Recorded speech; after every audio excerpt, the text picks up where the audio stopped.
सुप्रभात। मैं राजकुमार करण सर के साथ आप सभी का स्वागत करता हूं। आज हम लेंगे क्लास 10th का सब्जेक्ट मैथमेटिक्स में chapter 12 area related to circle. ये हम चैप्टर लेने वाले हैं। ये मेंसुरेशन का है जिसमें आप एरिया और सर्कमफेरेंस पैरामीटर्स के बारे में जानेंगे। इसमें स्पेशल क्या चीज़ है, सेगमेंट और सेक्टर एरिया है।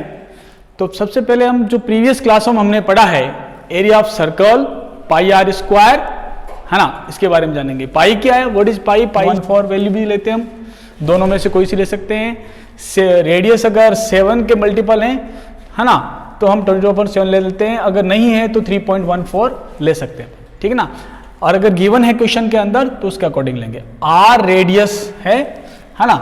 आगे चलते हैं, सर्कमफेरेंस ऑफ सर्कल क्या होती है, 2 पाई आर होती है या पाई डी भी हम लिखते हैं। डी क्या है, D what is D, D is diameter of circle, D is equal to twice of radius, D is equal to 2r भी लिखते हैं अपन, ठीक है ना।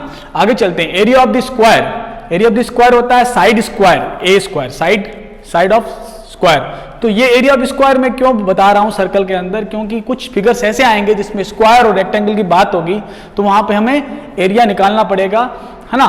तो कुछ फिगर स्क्वायर और रेक्टेंगल संबंधित आ सकती है जिसमें सर्कल हो या सर्कल के अंदर स्क्वायर और रेक्टेंगल होते हैं, तो वहां पे हमें एरिया ऑफ स्क्वायर और एरिया ऑफ द रेक्टेंगल की जरूरत पड़ेगी, है ना।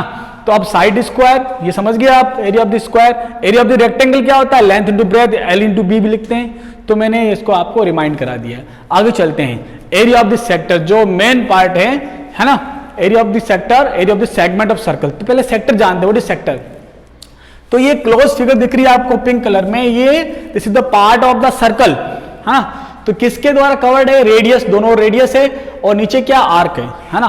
तो देखो ये जो मैंने आउटलाइनिंग की है येलो चौक से, ये जो आउटलाइनिंग की है इसके अंदर जो क्लोज है पिंक कलर का जो एरिया दिख रहा है वो सेक्टर एरिया है, सेक्टर है, इट्स कॉल्ड सेक्टर। तो एरिया ऑफ द सेक्टर क्या होता है, pi r square theta upon 360 होता है, ये इसका फॉर्मूला है। इस इंट्रो में ये बताना चाह रहा हूं कि थीटा क्या, व्हाट इज थीटा। थीटा है जो इंक्लिन एंगल हुआ है दोनों रेडियस के बीच में, है ना, कितना एंगल बन रहा है वो थीटा है। ये डिग्री में होता है 30, 60, 45 ये आपके अक्सर आएंगे, है ना। तो अब मोस्टली आपके आते हैं 30 डिग्री, 60 डिग्री, 45 भी आता है। साइन मैं आपको बता रहा हूँ, यहाँ पे वैल्यू देखो, साइन 30 की वैल्यू क्या होती है, साइन 45 की वैल्यू क्या होती है, यहाँ पे मैं बताना चाह रहा हूँ, यहाँ पे होगी 1/√2, है ना। तो ये बात की बात है, इसमें आएगा सेगमेंट में, पहले इसको समझ लेते हैं। पाई आर स्क्वायर क्या है, pi r square only area of the circle है, लेकिन ये this is the portion of sector is the portion of the circle. तो हमने यहाँ पे थीटा अपॉन 360 किया है क्योंकि रेशियो के अकॉर्डिंग उसकी वैल्यू आ जाएगी सेक्टर की, ना। पाई आर स्क्वायर थीटा अपॉन 360 ये समझ गए आप। एरिया ऑफ द सेगमेंट क्या होता है, एरिया ऑफ द सेगमेंट होता है आपको देखो यहाँ पर मैंने दिखाया कॉर्ड, ये कॉर्ड है, नीचे क्या आर्क है ना। तो इस कॉर्ड और आर्क के बीच का जो एरिया कहलाता है वो सेगमेंट कहलाता है ना।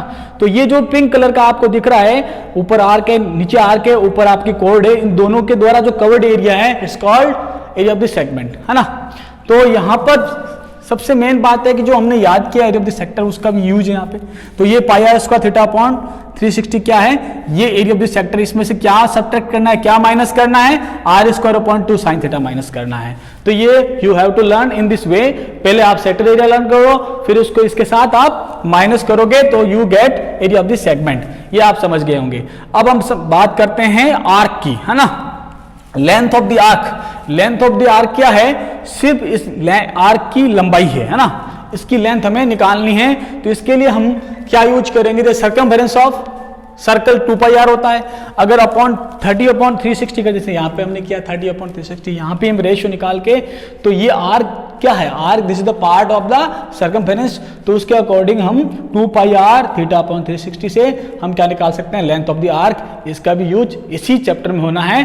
तो ये तीन जो फॉर्मूले हैं 1, 2, 3, ये तीनों फॉर्मूले आपको यू हैव टू लर्न, है ना, कंप्लीटली। आगे बात करते हैं हम, देखो ये मैंने साइन 30, साइन 60, साइन 45 ये हमने ट्रिग्नोमेट्री में पढ़ा है। तो इसको आपको याद रखना है क्योंकि इसमें जो साइन थीटा है यहाँ पे इसका यूज होगा। तो 30 की वैल्यू कितनी है, 1/2, 60 की वैल्यू कितनी है, √3/2, साइन 45 की value 1/√2। You have to learn, ये आपको याद रखना है ना। तो आगे ताकि आप क्या करो, इस चैप्टर में आसानी से क्वेश्चन, आने वाले क्वेश्चनों को सोल्व कर पाए। तो अब मैं कुछ एग्जांपल लेता हूं। सबसे पहले मैं सर्कमफेरेंस ऑफ सर्कल के बारे में क्वेश्चन बताऊंगा, अक्सर वो पूछा जाता है। तो इसके साथ देखो, ओके, क्वेश्चन फर्स्ट है 12.1 का, एक्सरसाइज 12.1 है इसका, एनसीईआरटी में फर्स्ट क्वेश्चन है, ये हम लेने जा रहे हैं। उसमें ये है कि दो अलग अलग डिफरेंट सर्कल दे रखे हैं, है ना। एक की रेडियस हम लेते हैं R1, है ना, दूसरा थोड़ा बड़ा हो सकता है R2। तो यहाँ पर रेडियस जो है वो 9 सेंटीमीटर है, यहाँ पे रेडियस है वो 19 सेंटीमीटर है ना। तो यहाँ पर हम इस सर्कल की रेडियस ये यहाँ वो है, इस सर्कल की रेडियस ये O1 O2। तो इन दोनों सर्कल की जो सर्कमफेरेंस के बराबर एक दूसरा सर्कल है ना, उसकी हमें रेडियस निकालनी है। इन दोनों को प्लस कर दें तो एक दूसरा सर्कल निकलेगा जिसकी रेडियस हमें दोनों की सर्कमफेरेंस पर प्लस करनी है। तो दूसरा जो सर्कल निकलेगा उसकी हमें रेडियस मालूम नहीं है ना, ये क्वेश्चन मार्क है ना, ये निकालना हमें। तो यहाँ पर दोनों सर्कल की सर्कमफेरेंस जब जुड़ेगी तब एक थर्ड सर्कल बनेगा बड़ा, है ना, वो उसके बराबर होगा। तो यहाँ C, नया जो सर्कल बना है न्यू सर्कल, वो C हो गया, और जो दोनों पुराने सर्कल है उन दोनों की सर्कमफेरेंस C1 C2। तो C1 क्या है यहाँ पे, वह C1 इजिकल टू हो जाएगा 2 पाई R1। What is R1? 9 centimetre. तो आ गया 2 पाई इंटू 9, तो हो जाएगा 18 पाई, है ना, सेंटीमीटर। ये हो गई आपकी फर्स्ट सर्कल की। दूसरा सर्कल क्या है? C2 है। C2 का होगा 2 पाई R2, या रेडियस R2 होगी, तो हमने पढ़ा है 2 पाई R होती है, तो R1 R2 ले लिया, अलग अलग डिफरेंट है। तो यहाँ पे 2 पाई बन गई आपकी इंटू 19, तो यहाँ बन गया आपका 38।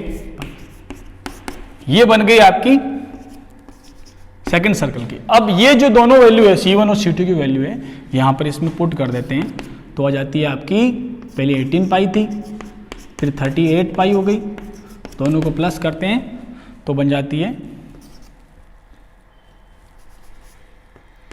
56 पाई। ये 56 पाई क्या बन गया?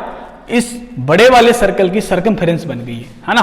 अब यहाँ पे हम जानते हैं कि बिकॉज C इजिकल टू होता है 2 पाई R, ये होता है, तो यहाँ पे हम 2 पाई R इजिकल टू 56 पाई लिख देते हैं। और देखो यहाँ से पाई कैंसिल हो जाएगा, तो यहाँ से हम क्या निकल जाएगा हमारे पास 56 अपॉन, ये इंटू में है 2, तो डिवाइड में आ जाएगा 28 सेंटीमीटर।